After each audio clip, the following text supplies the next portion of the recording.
Good afternoon and welcome to today's webcast on how diversity improves company performance. My name is Emma O'Sullivan and I am part of the marketing and events team at the Chartered Banker Institute. Along with Manchester Metropolitan University and ICAEW Northwest, we are delighted to bring you this webcast today. Please be aware that we are recording this webcast and it will be available to watch on demand shortly afterwards. If you would like to ask our panel any questions, please submit them via the Q&A box at the bottom of your screen. We hope you enjoy today's webcast and thank you so much for joining us. I will now hand over to today's chair, Iwi, who will start the session. And welcome. Thank you so much for joining us today. We're delighted to have so many people on the call for what I'm sure is going to be an absolutely fantastic session.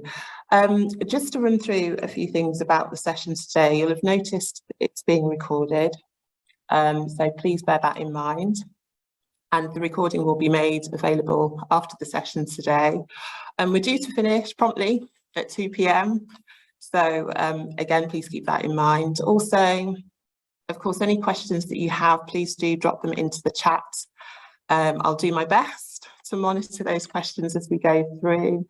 And if we're unable to answer all the questions, we will find a way to come back to you with responses for any question posed that we've not had time to address in the session. So as I say, delighted to be here.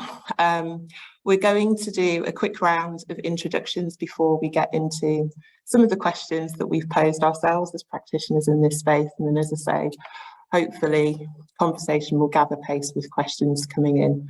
So for those of you who don't know who I am, my name is Iwi Green. I'm a reader. Nobody ever understands what that title means, but it basically means I get to do exciting work around teaching our future leaders in the accounting and finance space. I get to do research and various other associated activities. So my big interest is in social justice, equity in education and employability. I've had the pleasure of supporting lots of students and graduates into graduate positions and onto postgraduate research study.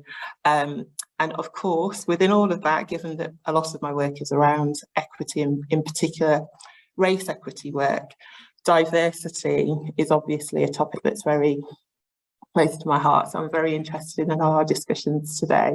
So I'll pass you over to Andrew, who will introduce himself and share some of his experience with you.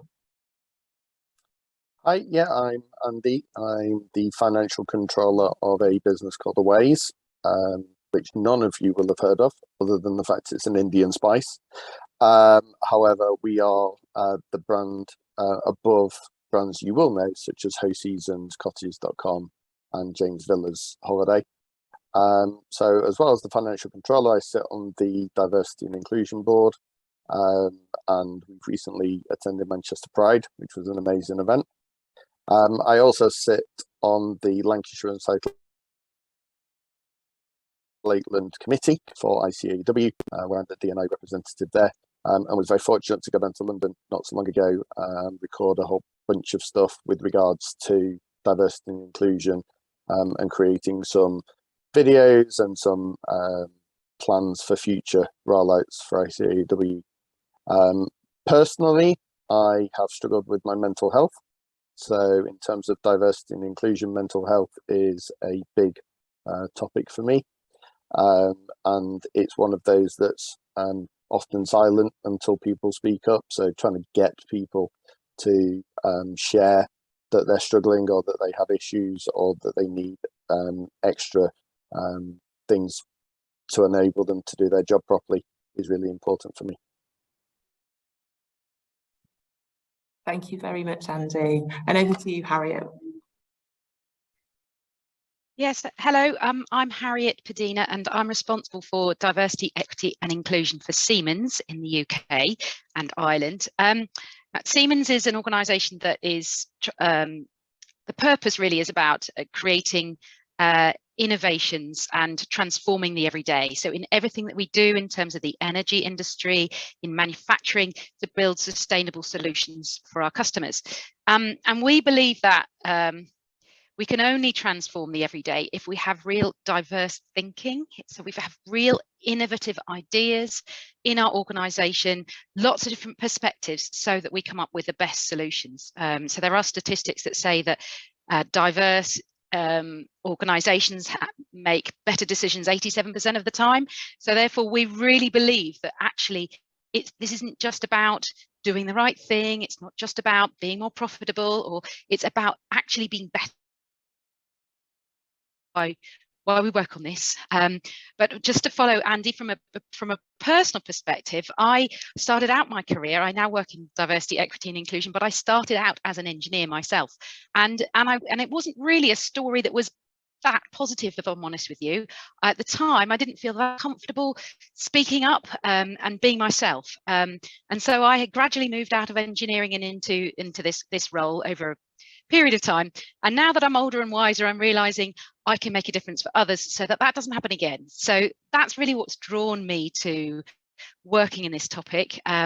Although I would say that my scope is a lot broader than just gender equity now. I cover sort of everything that Siemens needs to consider to make sure that we are diverse, equal and inclusive organisation.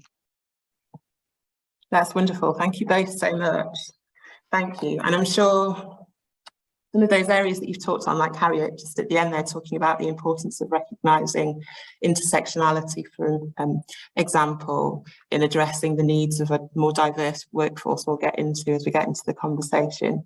So yes, as I say, thank you both very much. So just to remind everybody, the title of the session is How Does Diversity Improve Company Performance?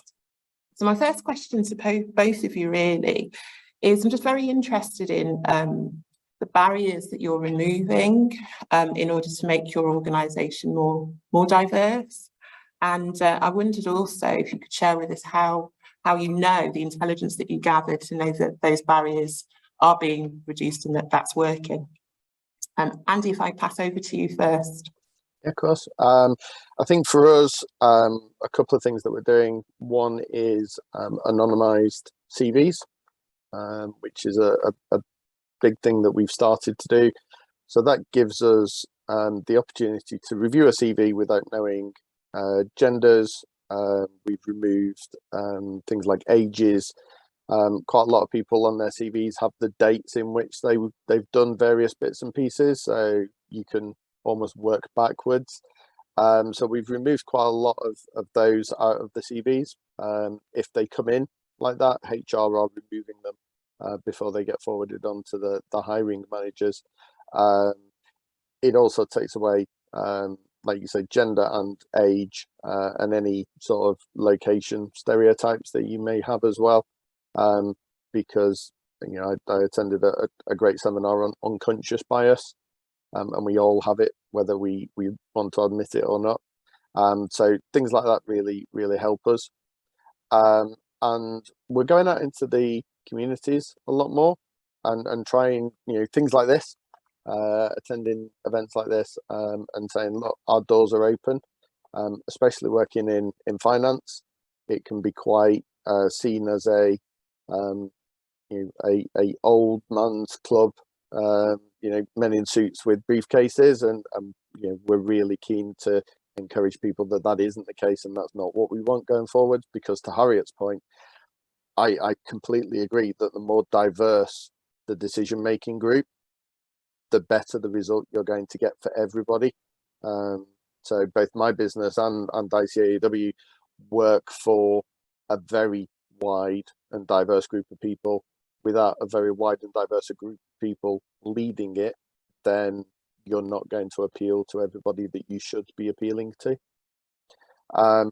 And how we know that's working is by looking at who we're recruiting, and the diversity in which we have recruited. We were previously based over in Burnley, so we have quite a wide ethnically diverse group. But we've recently introduced new flexible working hours as well. A lot of us are working from home now, but 8 till 4 or 10 till 6 are usual hours now, because we had a lot of families working in the organisation, and doing 9 till 5 meant there was nobody to pick the kids up or drop the kids off. But by doing flexible working time in that respect. We could facilitate that, and we've also done job sharing as well. So the fact that it was a 35 or 40-hour job doesn't mean it can't be done by 2 people doing 20 hours. And again, that sort of, we can see the kind of people that are coming into our organisation. We have a lot more working mums because it suits, and we've also got a lot more sort of students that are getting some experience while they're at universities and things like that. Great, thank you very much. So I would agree with you when you were just talking flexible working. That I think when you're talking about barriers, the barrier individuals experience, you mentioned about being family friendly, which is obviously a big group of individuals, male and female. But also it's important for people who have maybe disabilities or a mental health issue or particular other circumstances, whether they're a carer or what have you. So shifted things globally on this topic. But I suppose where we're at now is trying to make sure we're aware of any biases around this, because we don't want to sort of move back to the people who are present back again now that more people are coming into the office, that they are seen as the preferred candidate or individual in our organisation. So so coupled with the changing culture and being consciously inclusive. So in terms of one of the ways we're trying to overcome the barriers is literally training people on being consciously inclusive. So what do you actively have to do to take steps to overcome maybe some biases that you didn't even realize before that you had? So so those are a couple of things we're doing. But in terms of some of the barriers, often it's to do with people's education, their access to education, and things that have happened long time ago in terms of the groups of people who are actually encouraged to work in the technology in the first place.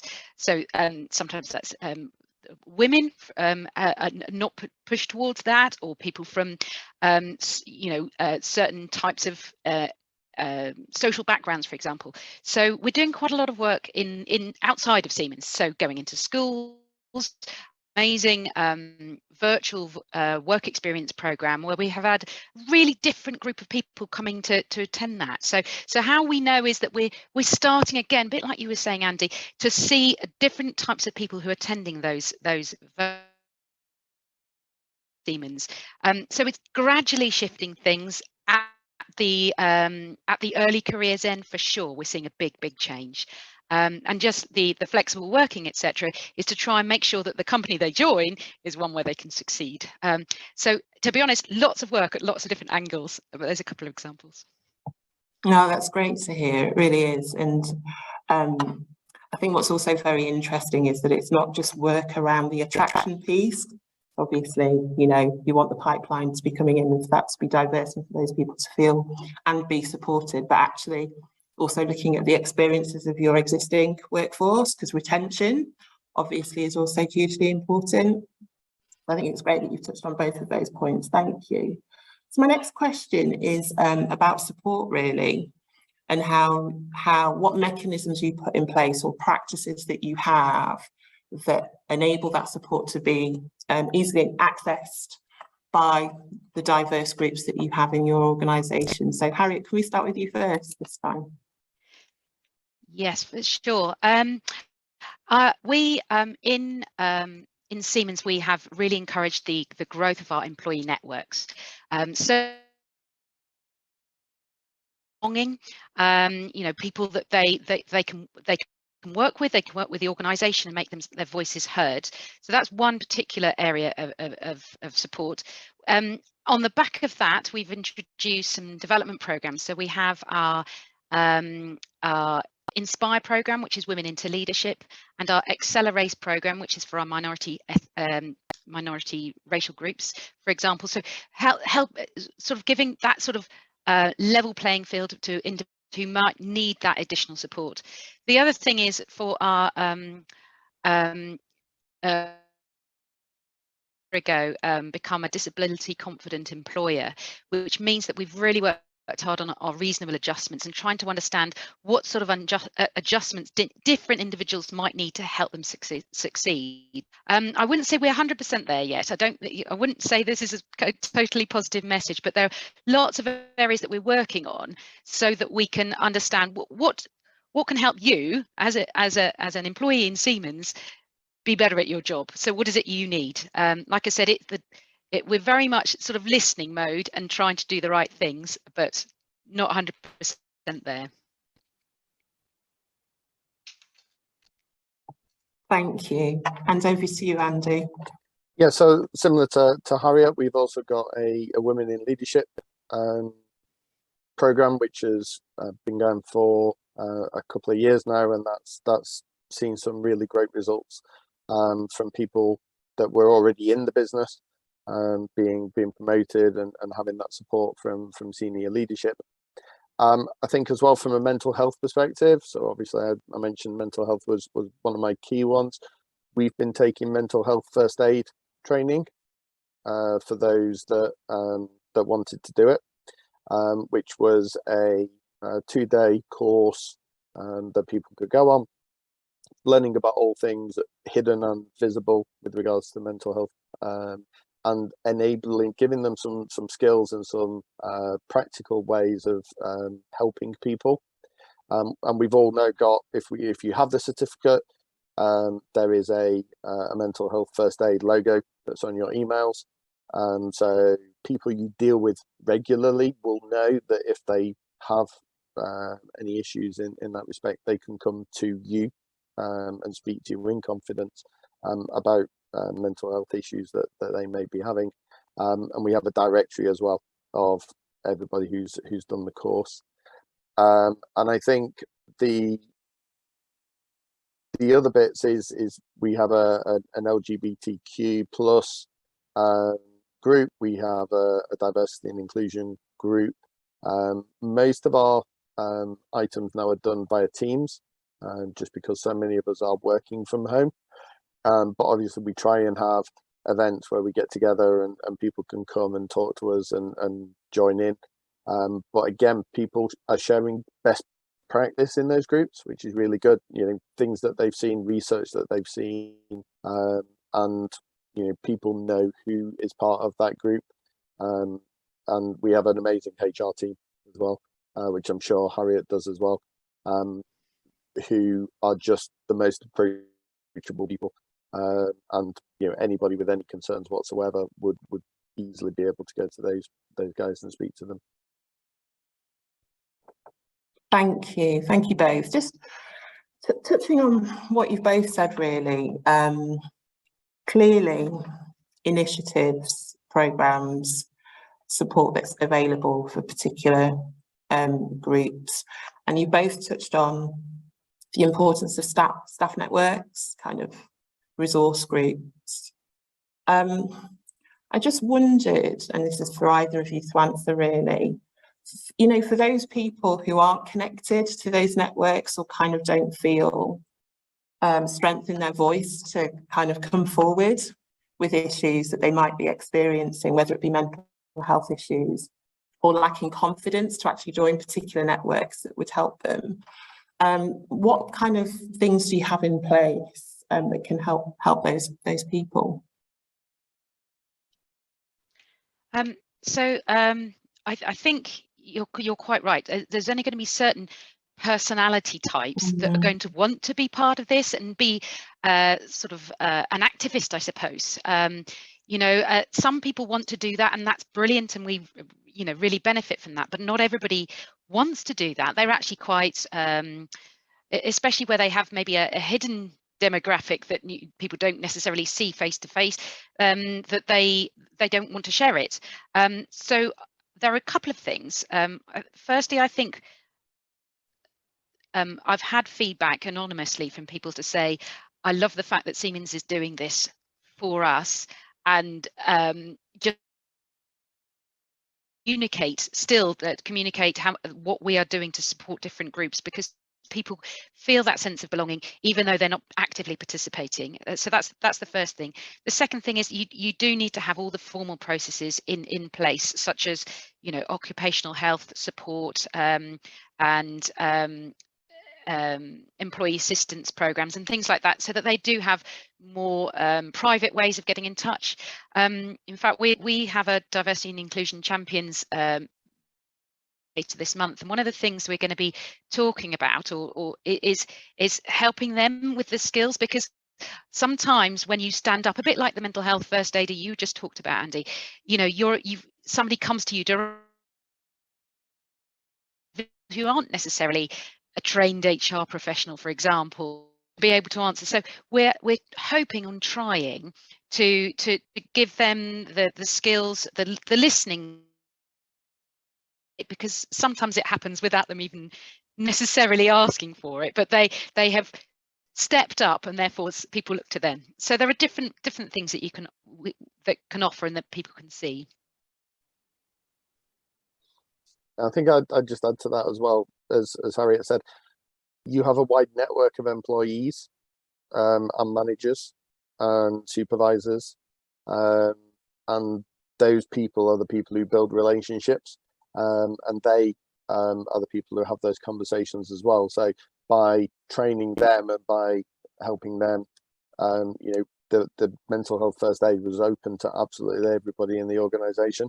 So by empowering them to deal with the people they know best, it's hoped that those people, even if they're not willing to join a really big group, or they don't want to join a Teams channel, or they don't want to share it publicly, they would feel confident at least in going to somebody that they're close to from a business perspective. And that also means colleagues as well as management. Thank you. And I think that last point really highlights the importance of culture, obviously. And I know from, you know, my own practice and working in universities, one of the big problems that we have are students from marginalised communities or diverse groups, however we want to frame it, who might look around and not see people who look like them, maybe experiencing mental health issues and don't know where to go, because obviously it's a very sensitive and personal thing to talk about. And I just wondered, again, just coming back to this point of mental health, because I think it is very important. You know, we're talking about company performance, human capital, the most important capital you can have within your organisation. You need healthy, well, happy people. Is that something that you see as a challenge in your organisation? Is more diverse workforce is emerging, but actually meeting the different needs of diverse groups, albeit there's resource available, but actually getting particular groups to engage with that resource might be an increasing challenge? What I would say is that it absolutely is a topic, and I think it's a topic that's become even more important since the pandemic, actually. We were certainly talking about well-being and mental health for several years before, you know, 5-6 years ago. But I think the pandemic put it into real sharp relief. People really saw the importance, and they saw the organisation stepping up. There was quite a lot of focus from our senior leadership team on mental health and how the pandemic was affecting all the different groups.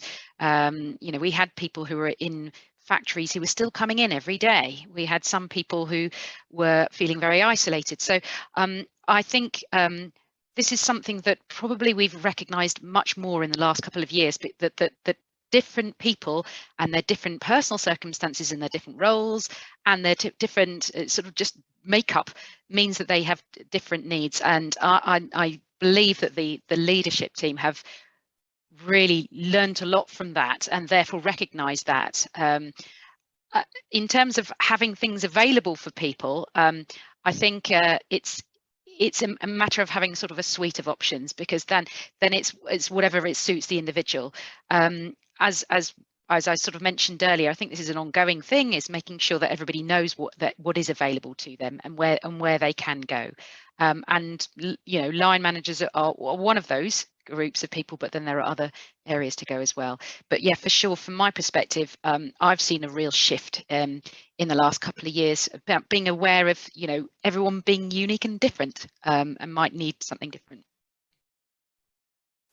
And I think from my perspective, we're really lucky to have a senior leadership team who value that sort of that diversity and that push for everybody to be included.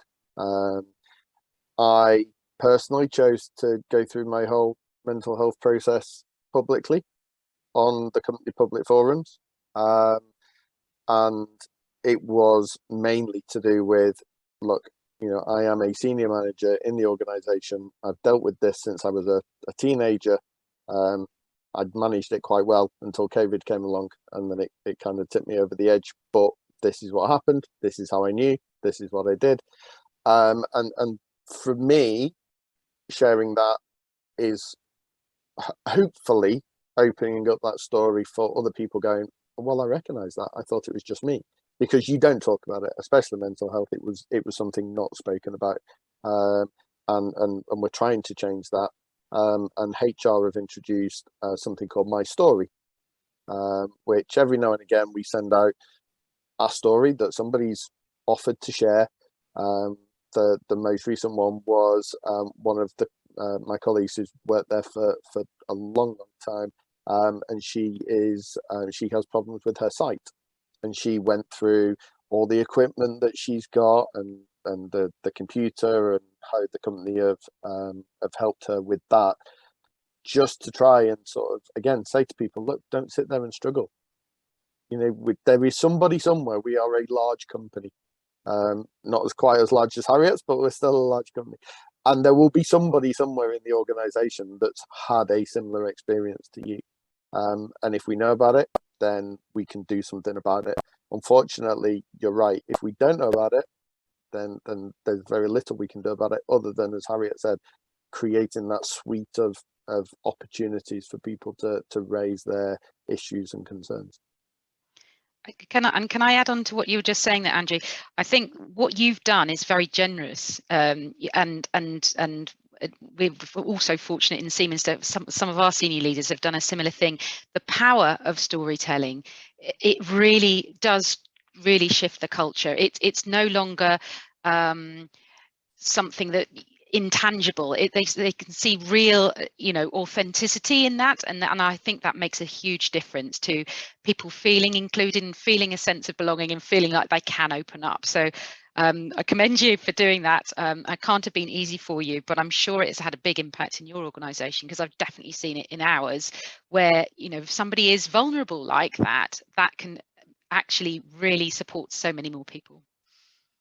Yeah, and I think as well, like I say, the culture within the organisation made me feel completely comfortable in doing that. I didn't suddenly think, oh, you know, all the senior management are going to look at me and think, you know, this is a liability waiting to happen. You know, I knew full well that it would be welcomed in the same way that it has been with your company, Harriet. And I think you both highlight a really critical point when we talk about diversity, which is about safety and about creating conditions in which people feel both psychologically and physically safe in their environment. And I think, and I'd be interested to know really what you both think about this, because often when we talk about inclusive spaces, we talk about people bringing their whole self to work, or their authentic self, which obviously, Andy, you felt, you know, in your company, you're in a safe space and you can reveal certain things about yourself through storytelling, which, as you say, Harriet, is so powerful. I just wonder really around people who don't feel safe, right? Everything we've spoken about has been hugely positive, which is brilliant, because obviously that's what we want, and we want that practice and we want to share that, which is why we're here today. But no doubt there will be people within the organisation that perhaps don't buy in to some of what we're talking about, or perhaps feel that there might be competing objectives, or fighting over resources for different groups. I just wondered how within your organisation, whether firstly you've seen that, and secondly how you deal with that. Well, if I go first, it's an ongoing challenge. For sure it is, and the competing challenges is definitely a difficult one. I do think that this is where senior leaders have a role to play, because understanding what it is really like, throughout their organisation, and setting that tone. It isn't always there. We have certain ways of working in Siemens that then conflict with, for example, and that's a challenge. But I think that senior leaders really believing it, that does go part of the way there to help people, and it's also something that goes that you just need to continue with. So it's not something that you just speak about once in a town hall and hope it's done. I think it's something that just needs to be repeated and repeated again and again, with two-way, so listening, and also sharing the vision, I suppose. So yeah, keeping on going is just as important as having that message from the top. Yeah, I think to sort of forward that, I don't think we'll ever be fully there. There will always be somebody who won't engage for whatever reason. The more opportunities we can give them to engage, the better. But also from our point of view, actions speak louder than words. So, putting a dedicated prayer room in the building, allowing people to work slightly different times during Ramadan, the mental health first aid, all of those kind of things will show groups, engaging in Manchester Pride and inviting the team along. And we joined up with some other ICAEW members as well, which was, not only about our business, but was about sort of bringing in other people from other networks as well to join together. And now we're actually working together with our LGBTQ groups to share those learnings between the two groups about how you get people engaged, what's working, what's not working. So I think those actions speak far greater than somebody just going, we want to be a diverse business. And we are diverse, we are inclusive. Okay, show me. And actually, when people come along and are from those minority backgrounds and can say, well, what about, we can show them, we can say, well, that's not a problem. We do that already for this group of people. We do that already. We've had this example. Or we've not thought about that before, but actually, we do this already. There's no reason we can't do that as well. And I think that's far more powerful as an employer than just sitting there and saying, yes, we're an inclusive business.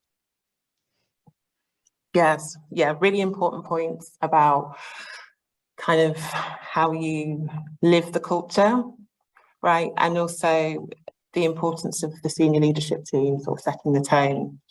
And again, Andy, thinking about your final point about people can be performative about inclusion and diversity, and you need to live it and experience it. And also thinking about the leadership team, how diverse are your senior leadership teams, and is that a challenge for you that you see perhaps being addressed moving forward, given some of the changes that you're making, or are you nearly there? I think from our perspective, we're not nearly there. We, as I said, we've engaged in the Women in Leadership program to try and encourage more females into those senior positions. From the LGBTQ section, we have a diverse group, but I think from some of the other sectors we don't at the moment, and that's not necessarily because people aren't being promoted. It's just that we haven't got those people in those positions further down the line. And again, this is Yeah, it's one of those challenges when looking at boards and looking at the diversity. Somebody's not going to be promoted straight into a board position. You have to have the pipeline. And if you can't encourage the people to join that will have that career path, then how do you, so I do believe we should have a more diverse leadership team in all organizations, but it starts at the bottom.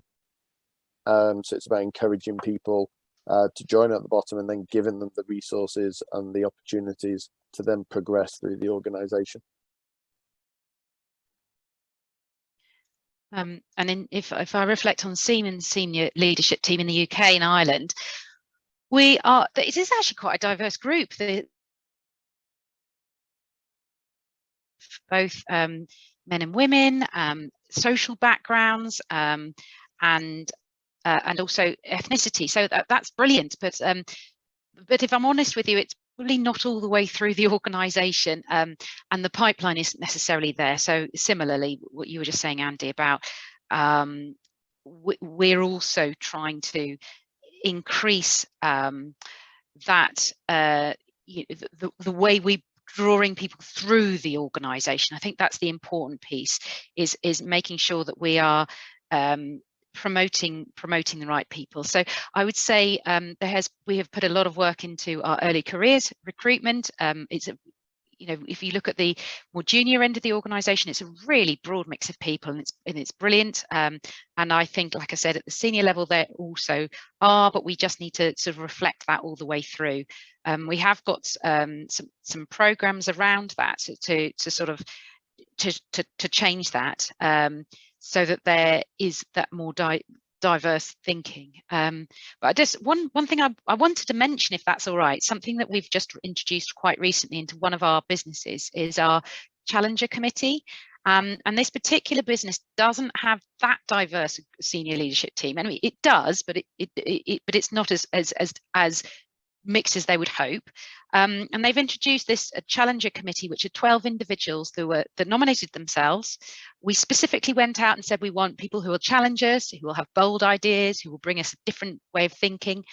And what was amazing was the people who applied were really, really diverse mix. Different ages, different functions they came from, different parts of the organisation, different levels in the organisation as well. So it's really, and then all the standard demographics such as gender and ethnicity, etc. It was amazing in terms of who applied and then who was selected. Interestingly, we also did a anonymized selection process. And I'm really excited to look at this. It's relatively newly come in. They're going to be given some projects from the leadership team, but also have the opportunity to say, well, this is what's important, we think, to the business, and be able to challenge our senior leadership team. So as well as trying to change the demographics of those in post, what we're also trying to do is get those different voices into the room, into the decision making earlier on, because we genuinely believe that will, bring us something new, something fresh, and different way of thinking. So I'm quite excited, but I can't tell you how it's finished. Maybe I'll have to come back in a year's time and let you know how it's going.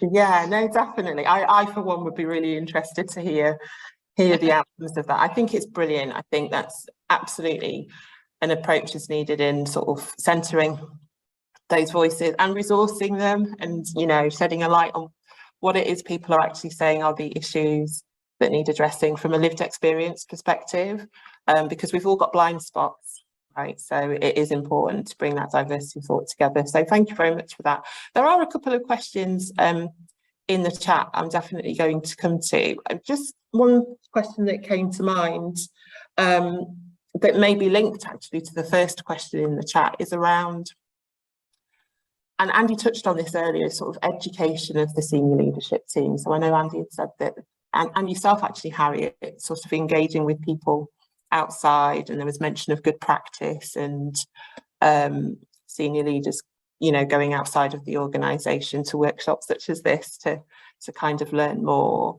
How is that learning sort of being captured and then taken forward, I suppose, and acted upon? Because often you can go to these things, we all do, go to these things, you go, oh, that was brilliant, you're really energized in that moment. You go back to the office and it's forgotten about. But obviously, you know, the issues that we're talking about linked to company performance, linked to talent pipeline, from a strategic perspective are really, really important. So what's happening with that learning?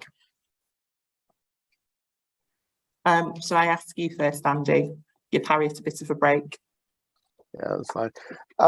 I think, you know, as we said, it's about sharing that information as well. You know, the whole idea about having a diverse workflow is that you share all of those bits of information. So you've got to share the learnings as well as the information. And again, what do you do with it? You have to put it into practice. I just go back to what we said earlier, which is the actions speak louder than words. If somebody tells you something, if you learn something, if you go on a course and you identify something that's, you know, you think, oh, we're not really doing what we should be doing there, or we could be doing better there, then sort of bring it back and let's do something about it, rather than, as you say, just attending the course and sort of ticking the box that says we've attended that course. You've got to follow it through with the actions. I would agree with that. Yeah, we've got to make sure that we're not just learning for the sake of learning. Just listening to what you're asking there, how do we take that learning through? I find that in our organisation we're creating a learning culture. So we've actually set some targets for learning for all of our employees. And given them free rein as to what it is they want to learn. So, you know, not all of that is going to be about diversity, equity, inclusion, although personally I would push that and do. But it's about them staying relevant, being for their career and the future careers and future skills that they need. But as part of that, it's empowering individuals to go their own way and to learn what they can. But quite often what we do is set people up with what we call action learning sets. So, you know, you come back together as 2 or 3 people and say, well, what have you learned about this? What have you learned about this? Have you seen it in practice? So that you can embed it into your everyday. So I mentioned earlier the conscious inclusion course that we've developed with an organisation called STEPS, which is drama-based training, and they set us up in these action learning steps, and then we have after the learning we have nudges. So every 2 weeks you have a nudge with, you know, watch this other video, or have you tried doing this little activity? They're really short things that you could do to integrate into your day, and I think that's quite important. And this is very much about personal learning. This isn't about the senior leadership team. This is about individuals and their teams learning together. But the idea around the nudges is that you're reminded, and it isn't something that just stays in the classroom. It's something meeting, for example, or just a conversation you have with a colleague over I don't know, a cup of tea or something like that. So I think that's very important. On the other hand, where there is more formal learning, to a certain extent, that there's a role that I play in my role, and I'm very fortunate to have the role of being responsible for diversity and equity and inclusion. Sometimes I take topics to the leadership team and say, this is something I think, and at the moment that topic is equity. You were talking about that, Iwi, earlier, in terms of your role, and for us it's like we've done some sort of surveying of our organisation, and I think we're doing quite well in terms of diversity. I think we're doing quite well in terms of inclusion. I don't think we've really got equity. I don't think, and I'm not saying everyone, but I just don't think as a general rule all of our managers really understand their role in terms of how they take positive action for people who maybe need to be given additional support to level the playing field, for example. So that's a piece that I'm working on at the minute in terms of helping our senior leaders, and then once we've talked to them, which is in fact is happening next week, we'll be working with our line management community to help them to understand. So, you know, it's a two-way thing. There's personal learning that you do yourself, and that is self-directed, and that you might be maybe doing with your colleagues, but then there's sometimes there that you have to look as an organisation and say, what's missing? What have we, you know, what are we not doing so well about in our organisation, and therefore where do we need to apply that learning? And not trying to make this an advert at all, but Steps were actually the business that came down and did the ICAEW training as well. They're just phenomenal. It's amazing. Bringing drama and watching them enacting stuff that you probably know goes on, and you sit there and you cringe, and they genuinely make you feel things. But it you know, in this context, you know, bringing things like that into the workplace and exposing as many people as possible to that is key to then passing that message down and helping people recognize those behaviors and feeling empowered to challenge those behaviors as well. Completely. And we have to, I mean, we've spoken about this before, be comfortable with being uncomfortable, right? Nobody's ever died of discomfort, but it's what we need to do, as you say, to challenge. So I am going to take the 2 questions from the chat because I'm conscious we've just got about 10 minutes left on the call. Thank you very much for those of you that are putting questions in the chat. The first one is, this is a topic that a lot of people are talking about, especially compared to a few years ago. But do you both think that organisations are doing enough? I don't know who'd like to take that first. So I think as well, if we take that with the last question that's on there, which is there a way to track a company in terms of performative versus delivery? Yeah, that's good. So do we think people are being challenged enough? So there's quite a lot of focus at the moment on ESG, which is environmental, social and governance, and how you're behaving in those workspaces, and that sort of goes as a formal document. But I think, yeah, there could definitely be more regulatory requirements to whether it be questionnaires or whether it be, you know, anonymized questionnaires in an organization, or whether, you know, similar to the gender pay gap sort of documents to say, right, you know, as a business, list everything you're doing.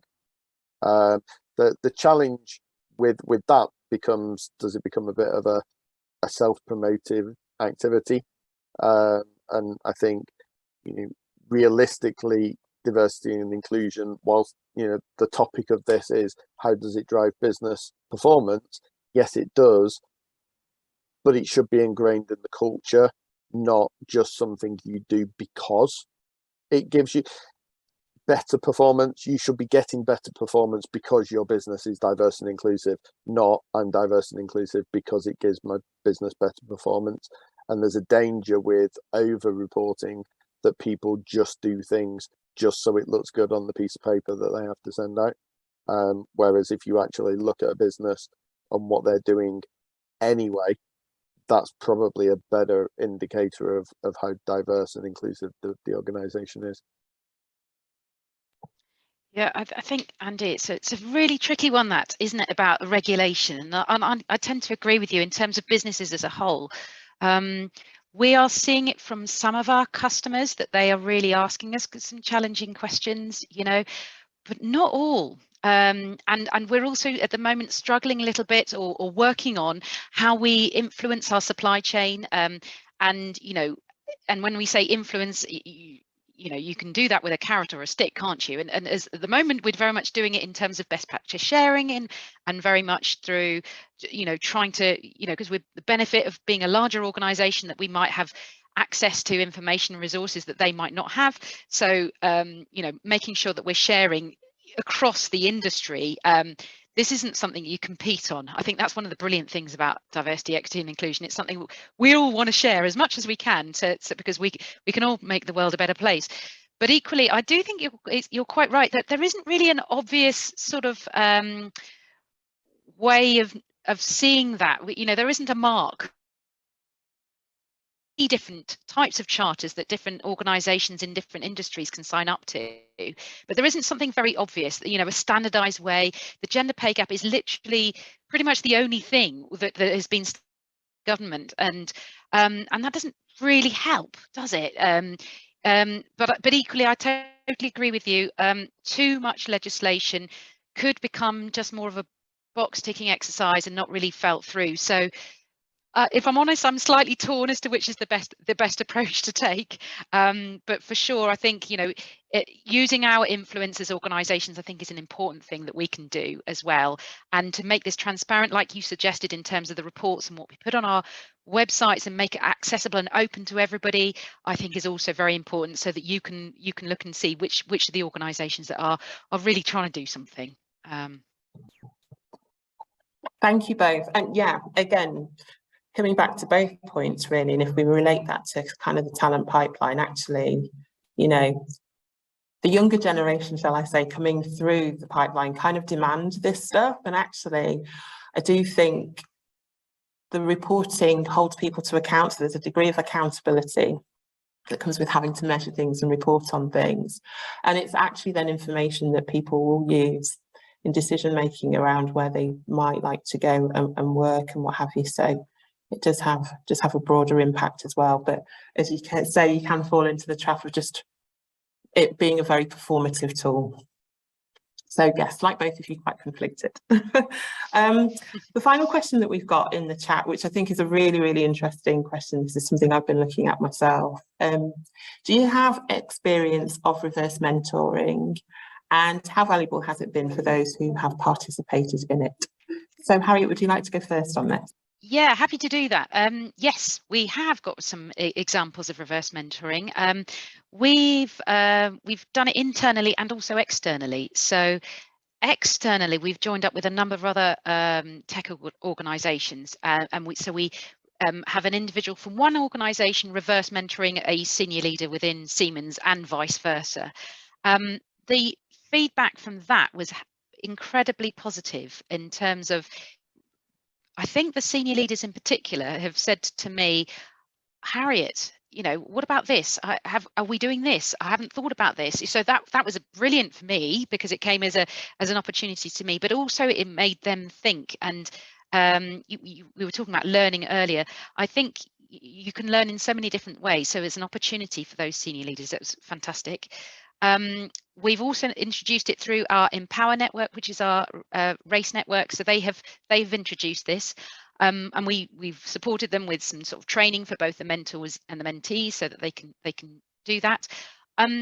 One of the downsides, I would say, is trying to get enough people who feel that they want to do this. So I would say we're fairly early in our journey from a diversity and inclusion perspective, in terms of using reverse mentoring. And I'm hoping that the examples that we've got to date that have been really positive will help more people feel comfortable in putting their head above a parapet and saying, actually, that's something I can do. I think it's quite a brave thing for people to do. So, but I also think it's really valuable on both sides. I've had fantastic feedback from both those, the mentees and the mentors have both really found it beneficial. So if people do feel like they're thinking about doing this, I honestly would encourage you to step forward, because I think you get something out of it.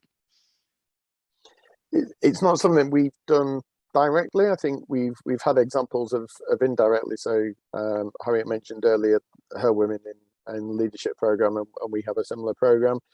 It's very much a two-way leading and mentoring in that case. So whilst yes, it is about sort of making more women confident that they can progress into those leadership roles, it's also a great opportunity for the senior leadership to understand either what the barriers currently are, or just to understand a little bit more about boots on the ground. So all of our mentoring is positioned as a two-way mentor, and it's to give benefit to both sides, both upwards and downwards, rather than it being a specific program.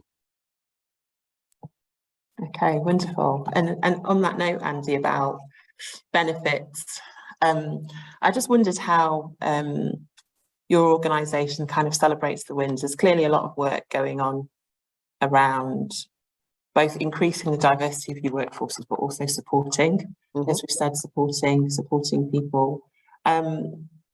Yeah, those benefits which are experienced, how are they celebrated and kind of messaged to people?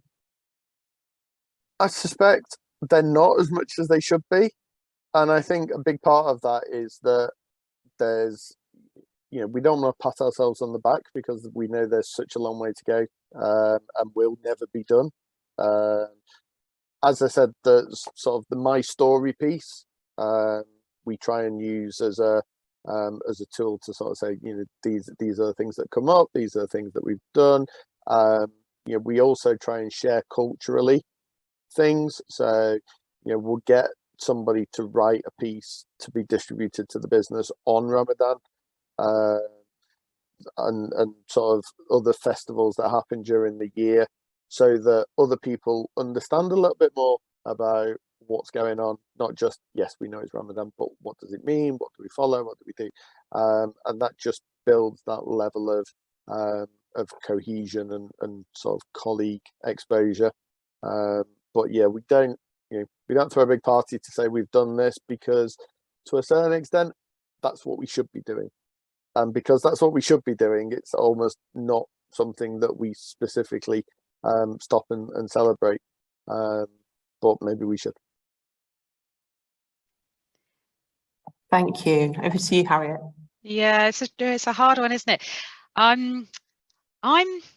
I've always been quite, I suppose, modest about the sort of the work that you're doing, and think to myself, I don't really like this whole entering hundreds of different awards so that you recognise as an organisation for what you're doing. It feels a little bit fake. I'd rather get on with the actual day job, if you know what I mean. But on the other hand, I have been challenged on that because of the importance of helping people outside of our organisation know that there's something that's important to us. So I have slightly changed my opinion about this in the last year or so, that actually it's still nevertheless very important that we share outside of Siemens through social media or through, entering awards or participating in discussions, so that other people can be attracted to our organisation. We want people to know that this is important to us, and so we need to get it out there.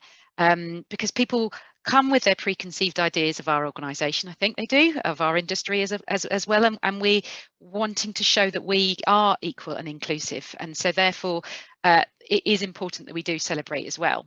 The one thing that I need to be better at is celebrating the successes of all the brilliant champions that do so much. That's something that I try to do, and I probably should do more of it, because a lot of the time people are giving up with their own personal time, or you're doing it on top of their day job, and really celebrating their successes is so important, I think, and really is a thank you and acknowledgement that they personally are contributing. So yeah, that's something that a good reminder to me. I'm glad to hear it. Oh, well, thank you very much. As you probably gathered, we're rounding up now with 2 minutes to 12. I just wanted to say, 2 minutes to 2. Thank you so much to everybody who's joined us on the call. And I knew this would be a really insightful and interesting conversation, and it has. Any final thoughts before we round up? Over to you, Andy, if you've got any final thoughts. Just that, as I said, actions speak louder than words. And it is important in the organisation, and I'd encourage everybody to take an active role in it as well, not just a passive role. If there are groups in your organisations, then look to get involved. You don't have to be part of those minorities in order to get involved. There's lots of allies that get involved as well, which is where I come from mainly. So please do get involved. Super, that's a great message. Mine is slightly different in that I would say, if you're trying to sort of encourage others to this topic, try and think about what the purpose of your organisation is, and how being diverse, equitable or inclusive can make you better at what you do. Because for me, if people are really convinced about why we should be doing this, that's the best way that they will be encouraged to join in and bring their voice as well. So that's I think an important way of bringing people along the journey. Thank you so much. Fantastic message to end on, and end we must. So thank you all so much for joining us. It's been a really fantastic session. I've been delighted to be able to chair it, and I'd say safe journey home, but most of you are perhaps working from home already. So what I will say is enjoy the rest of the day, and thanks again. Bye, everybody.